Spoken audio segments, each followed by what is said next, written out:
Bismillahirrahmanirrahim. Assalamualaikum warahmatullahi wabarakatuh.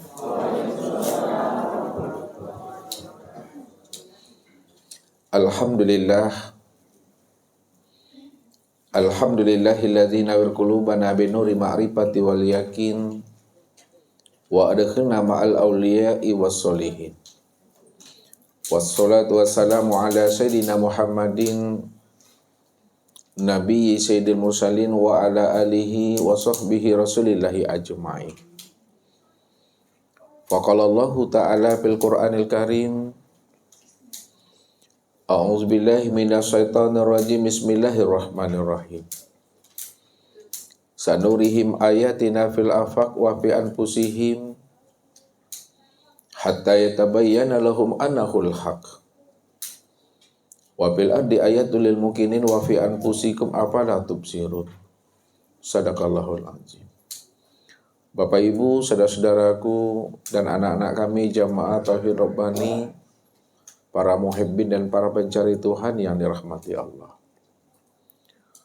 Sebaik dan sebagus apapun ibadah dan ketaatan, zikir dan tirakat yang kita kerjakan, apabila hati kita ini buta, tidak mengenal siapa yang menyembah, siapa yang disembah, dan apa pula yang menjadi buah persembahan, maka ibadah dan ketaatan, zikir dan tirakat yang kita lakukan sepanjang hidup kita ini akan menjadi hampa dan sia-sia, tidak bernilai di sisi Allah Azza wa Jalla. Wa hum yaksabuna annahum yuhsinuna sun'a.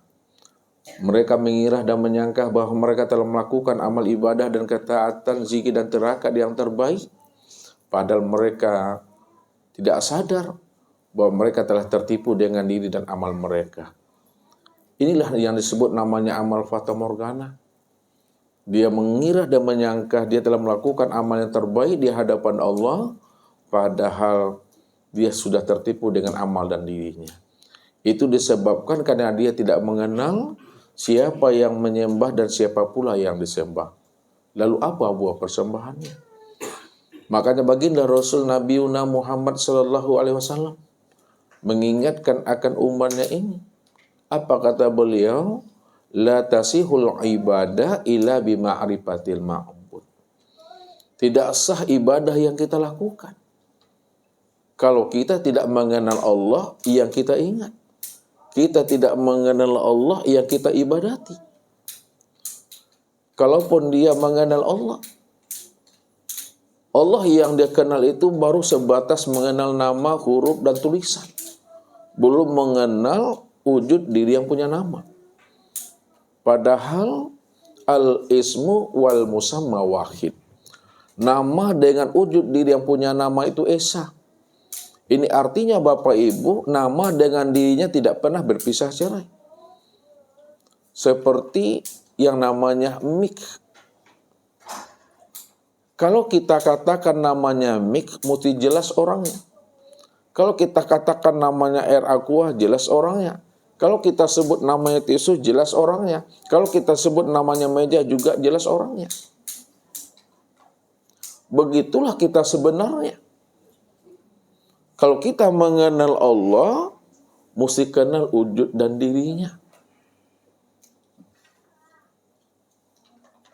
Kalau kita tidak mengenal wujud dan dirinya, bagaimana hati ini akan bisa hadir kepada dirinya? Bagaimana akan kita mengingat akan dirinya? Makanya syarat untuk mengenal Allah itu Bapak Ibu, mesti adalah ma'rifat. Syaratnya ma'rifat. Makanya wajib kita mengenal Allah. Bagaimana Bapak Ibu bisa mengenal Allah? Karena tidak ada satupun manusia yang mampu mengenal Tuhannya. Ini yang selalu Ustaz katakan. Kalau ada orang yang mampu mengenal Allah, itu artinya bahwa dirinya itu lebih tua sehari daripada Tuhannya. Kalau ada manusia ini yang mampu mengenal Allah, maka dirinya lebih tua sehari daripada Allah. Satu contoh Bapak Ibu selalu saya sampaikan. Mana yang lebih tua, ayah dengan anaknya? Tentu ayah. Kalau ayah lebih tua daripada anaknya, tentu ayah itu lebih mengenal dan memahami siapa sebenarnya anaknya. Karena ayah itu lebih dahulu ada daripada anak. Maka disitulah seorang ayah mampu mengenal dan memahami siapa anak itu sesungguhnya. Kalau kita mampu mengenal Allah, maka kita lebih tua daripada Allah. Lalu siapa yang mampu mengenal Tuhan? Siapa yang mampu mengenal Allah? Yang mampu mengenal Allah itu ya Allah itu sendiri. Tidak ada siapa-siapa yang mampu mengenal dirinya. Yang bisa mengenal dirinya adalah dirinya sendiri. Maka disitulah rahasianya. Kenapa para nabi dan para rasul, para auliaillah, Bapak Ibu ini mampu mengenal Allah?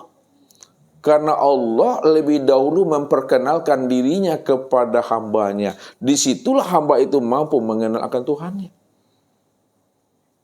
Makanya Nabi katakan, Araftu Rabbi bi Rabbi. Aku kenal Allah itu karena Allah. Kalau Allah tidak memperkenalkan dirinya kepada aku, maka aku tidak akan pernah mampu mengenal siapa Tuhan itu. Tapi karena Allah telah memperkenalkan dirinya kepada aku, disitulah aku mampu mengenal Allah. Itu juga sebatas yang Allah beritahukan kepada diriku. Yang tidak diberikan Allah kepada diriku, aku tidak akan pernah kenal dan tahu siapa dia yang sebenar-benarnya.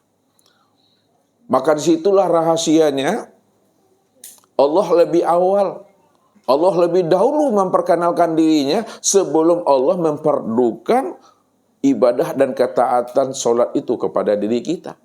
Apa kata Allah? Innani anallah. La ilaha illa ana.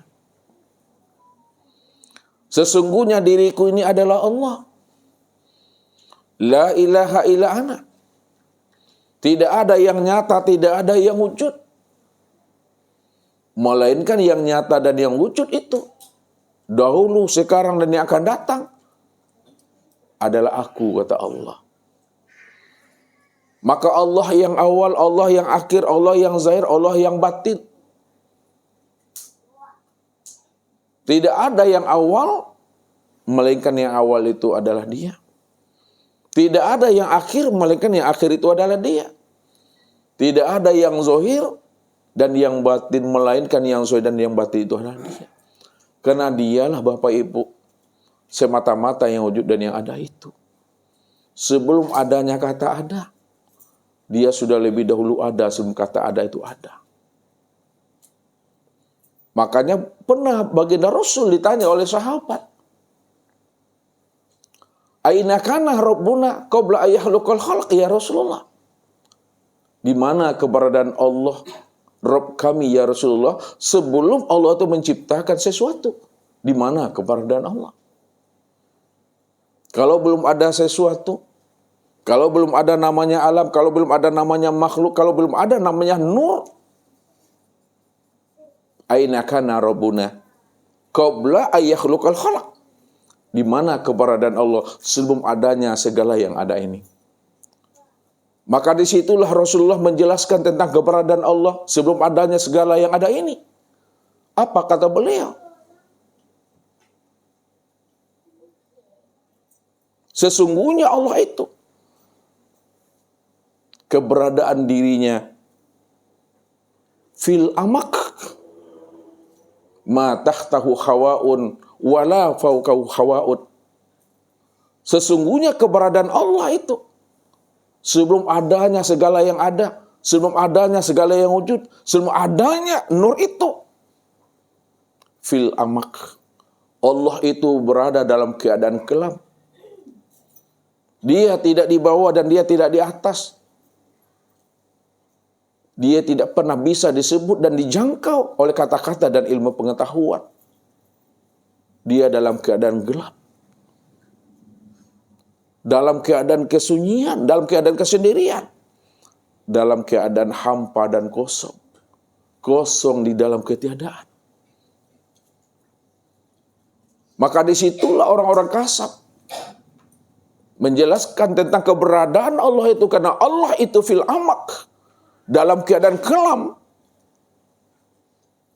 Disitulah dikatakan Allah itu la sautun wala harpun. Keberadaannya tidak bisa disebut dengan kata dan suara. Dia dalam keadaan hampa dan kosong.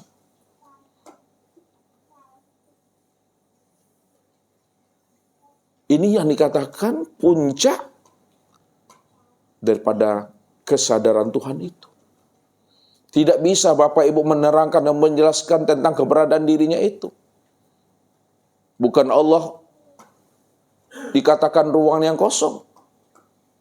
Jangan dikatakan Allah itu keberadaannya pada ruang yang kosong. Salah Bapak Ibu. Fil amak itu kan bahasa metafora. Dia dalam kegelapan. Bukan Allah itu gelap maksudnya. Dia dalam kegelapan itu tidak bisa dijangkau dengan kata-kata dan suara. Tak bisa dijelaskan.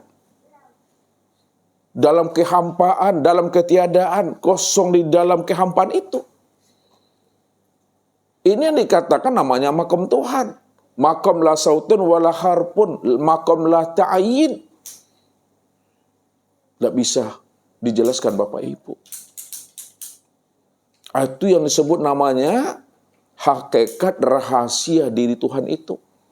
Kuni bil kuni Bapak Ibu.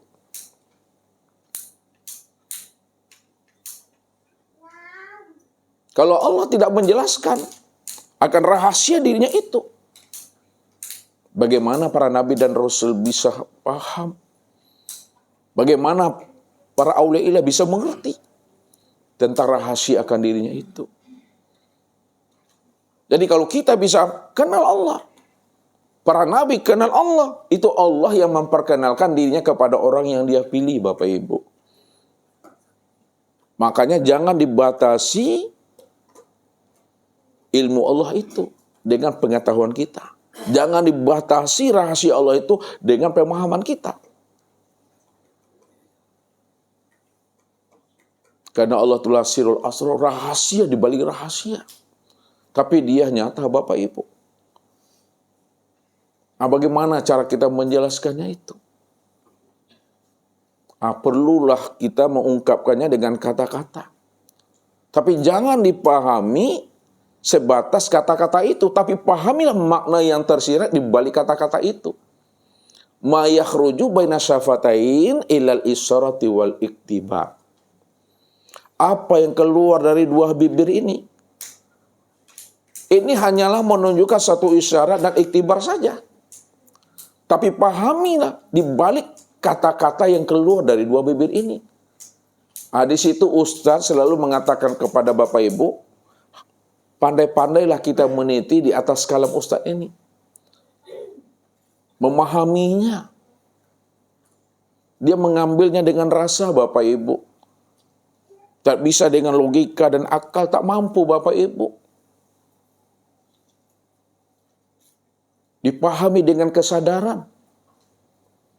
Karena yang membuat kita terdinding dengan Tuhan, yang membuat kita jauh dengan Allah, bukan diukur dengan mil, bukan diukur dengan kilometer, bukan diukur dengan meter. Yang membuat kita ini terdinding dengan Allah, yang membuat kita ini jauh dengan Allah, itu letaknya pada kesadaran. Apa maksudnya? Yang membuat kita jauh dengan Allah itu, yang membuat kita ini berjarak dengan Allah, itu kesadaran itu yang membatasinya. Bila engkau adalah engkau, maka engkau tak kenal aku. Itu artinya apabila kita merasa yang wujud, kita merasa yang bersifat, kita merasa yang melihat, yang mendengar, berkata, mengetahui, berkuasa, berkehendak dan hidup, maka disitulah kita tidak akan pernah mampu mengenal Allah itu. Disitulah kita berjarak dengan Tuhan. Padahal Allah tidak bisa diukur dengan jarak. Dia tidak terikat oleh ruang, waktu, dan tempat serta masa Bapak Ibu. Tapi bila engkau bukanlah engkau, pasti engkau kenal dengan aku. Bila engkau sadar, engkau bukanlah engkau, Akan tetapi engkau itu adalah bentuk lain daripada rupa diriku. Akulah dirimu. Dirimu itulah nyatanya aku. Pasti engkau akan mengenal aku. Karena yang sebenar wujud, yang sebenar bersifat itu adalah aku, kata Allah. Maka disitulah rahasianya kita keluar daripada keakuan dan kesadaran diri kita. Ini pesan Rasul kepada kita. Innakum lan tara rabbakum hatta tamutu. Kamu tidak akan pernah mampu mengenal Allah. Takkan bisa kamu berjumpa dengan Allah. Takkan bisa kamu melihat dan bertatap wajah dengan Allah. Hatta tamutu. Sehingga kamu benar-benar mati. Keluar kamu dari keakuan dan kesadaran dirimu. Kalau kamu sudah keluar dari keakuan dirimu, sudah keluar kamu dari kesadaran dirimu, dirimu bukanlah dirimu, maka disitulah kamu kena akan diri aku, kata Allah. Ini yang dikatakan oleh Nabi, mutu qabla antah mutu. Matikalah dirimu sebelum datangnya akan kematianmu. Ini yang dikatakan mati di dalam hidup. Mati sebelum datangnya ajal. Mati sebelum habisnya usia umur. Mati sebelum ruh meninggalkan akan cangkangnya. Inilah yang disebut mati di dalam hidup. Matikan kesadaranmu.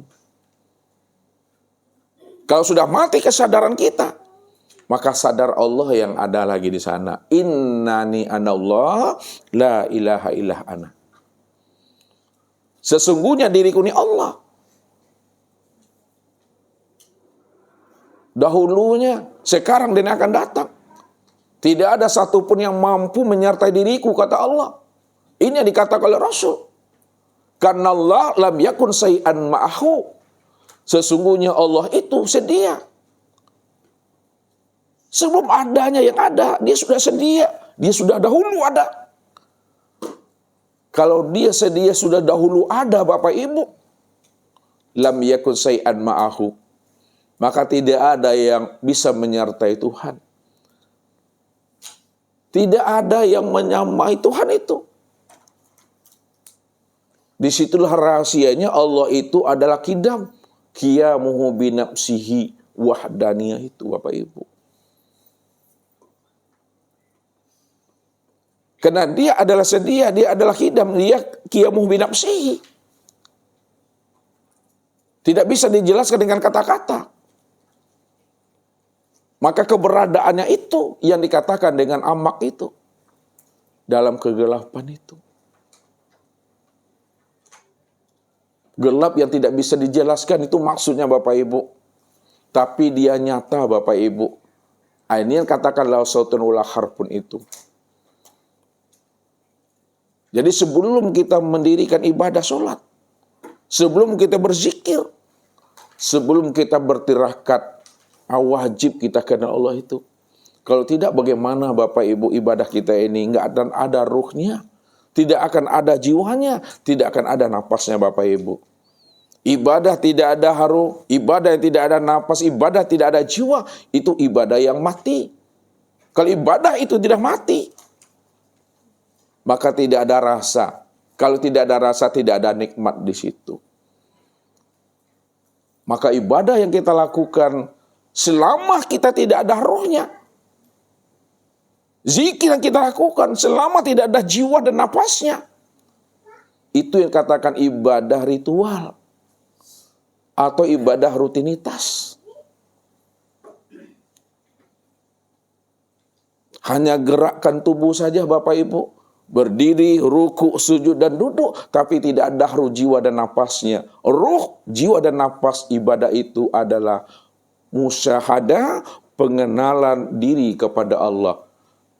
Kalau sudah ada pengenalan diri kita kepada Allah, baru kita bisa paham dan sadar siapa yang menyembah, siapa yang disembah, dan apa buah persembahan. Untuk lebih jelasnya Bapak Ibu, tunggulah pesan-pesan berikut ini.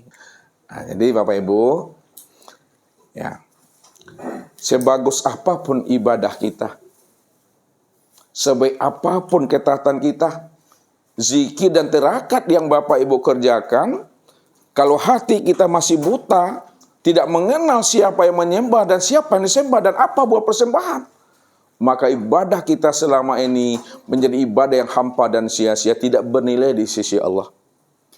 Ini yang mesti kita pahami, kita camkan ke dalam hati kita. La tasihul ibadah ilah bima'rifatil ma'bud. Tidak sah ibadah yang kamu lakukan itu kalau kamu tidak mengenal aku. Berarti ibadah itu puncaknya musyahadah, penyaksian kepada Allah. Itu puncaknya Bapak Ibu. Maka ini yang diterangkan oleh Rasul. Anta budallah ka'annaka tarahu fa illam takun tarahu fa innahu yaraka. Beribadahlah kamu kepada Allah ka'annaka tarahu, seolah-olah kamu melihatnya, seolah-olah kamu menyaksikannya. Makna ka'annaka itu benar-benar kamu melihat dan menyaksikan Allah yang kamu ingat itu. Ini Allah katakan, wa'bud rabbaka hatta ya'tiyakal yakin. Sembahlah Rabbmu itu benar-benar hadir di dalam hatimu itu suatu keyakinan. Kalau kita beribadah kepada Allah dengan hati yang yakin, maka yang dikatakan hati yang yakin itu adalah al-imanu kullu, adalah iman yang sempurna. Kalau yakin itu iman yang sempurna, maka iman yang sempurna itu kata Rasul, antu'minu biru'yatillah. Iman yang sempurna itu, di mana kamu benar-benar sudah menyaksikan Allah sempurna nyatanya pada dirimu. Maka pantaslah Imam Ali, Syekh Junaid, orang-orang arifin menjelaskan tentang rahasia beliau akan melaksanakan satu ubudiyah dan ketaatan kepada Tuhan. Apa kata beliau? La na'budu rabbana lam yaro. Kami tidak akan sembah Tuhan itu kalau Tuhan yang kami sembah belum kami melihat dan menyaksikannya. Makanya solat itu puncaknya penyaksian kepada Allah. Siapa solatnya tidak menyaksikan Allah, solatnya sah tapi batal. Sah dalam ilmu fikih, sah dalam ilmu syariat. Sah dalam ilmu fikih dan ilmu syariat itu terpenuhi syarat dan rukunnya. Tapi batal dalam bahasa tauhidnya karena dia tidak melihat dan menyaksikan Allah. Siapapun solat yang tidak melihat dan menyaksikan Allah, dipastikan solatnya tuh menghayal, melamun. Asal jangan menggigau sih lah Bapak Ibu. Tahu menggigau? Makanya dikatakan oleh Rasul kepada kita, kamin qa'imin hazumin solati at-ta'ab wan nasab. Berapa banyak orang yang mendirikan solat, mengerjakan solat yang wajib dan yang sunat, tapi dia tidak mendapatkan apa-apa dari ibadah solat yang dia dirikan itu, melainkan at-ta'abu wan nasab. Hanya rasa capek, rasa lelah, panik sih yang dapat Bapak Ibu. Ala lusuh badanku, ala reot, ala usang, ala lapuk badanku Bapak Ibu kena beribadah, tapi karena tidak mengenalkan Allah, maka ibadah yang dia lakukan itu tidak ada manfaat untuk dirinya. Itu yang katakan ibadah ritual saja. Ibadah rutinitas, tidak ada rohnya Bapak Ibu. Jadi kalau ibadah tidak ada rohnya, ya tidak ada rasa. Kalau tidak ada rasa, tidak ada nikmat. Itu ibadah yang mati itu. Makanya ibadah itu mesti kita kenal dengan Allah. Ini Allah katakan, wa aqimis sholata li zikri.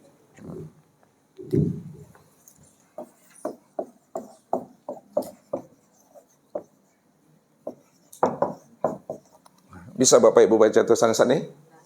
Enggak ada. Ustaz pun payah bacanya. Tambah jelek aja tulisannya. Dirikalah sholat itu untuk mengingat diriku. Lihat, jadi sholat itu mesti ingat Tuhan. Bukan sholat lupa. Banyak sholatnya lupa.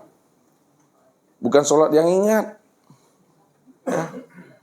Solat yang ingat itu solat yang bagaimana? Ini yang disebut namanya solat yang khusyuk. Qad aflahal mu'minun allazina hum fi sholatim khoshi'un. Beruntunglah orang-orang yang beriman di mana mereka khusyuk dalam solatnya. Jadi ukuran khusyuk, standar khusyuk. Ingat Bapak Ibu nih. Bukan tahu arti, bukan tahu bacaan, bukan tidak melihat, bukan tidak mendengar. Kalau khusyuk itu tidak melihat, maka beruntunglah orang yang buta. Tidak mendengar, beruntunglah orang yang tuli. Tahu arti, beruntunglah orang Arab. Tapi sebenarnya khusyuk itu bukan itu ukurannya, li zikri. Ingat. Maka solat yang tidak ingat akan Allah, itu disebut namanya solat mabuk. La taqrabus sholata wa antum sukaro. Jangan kamu dekati solat kalau kamu masih dalam keadaan mabuk. Bukan mabuk karena minum, apa namanya itu? Minum keras itu apa namanya? Columbus. Apa namanya itu? TKW, tidak kenal wanita. Ya itulah miras tuh miras. Miras itu singkatannya apa? Minuman keras. Walaupun cair tapi minuman keras. Mabuk di situ Bapak Ibu bukan mabuk miras. Bukan mabuk karena minum whisky. Apalah namanya itu, itulah tuh. Bukan mabuk karena itu. Tapi mabuk karena dia tidak kenal akan Allah. Itulah orang yang tidak sadar. Ya, hatta ta'lamu ma taqulun. Sehingga kamu benar-benar paham dan mengerti apa yang kamu ungkapkan, apa yang kamu baca.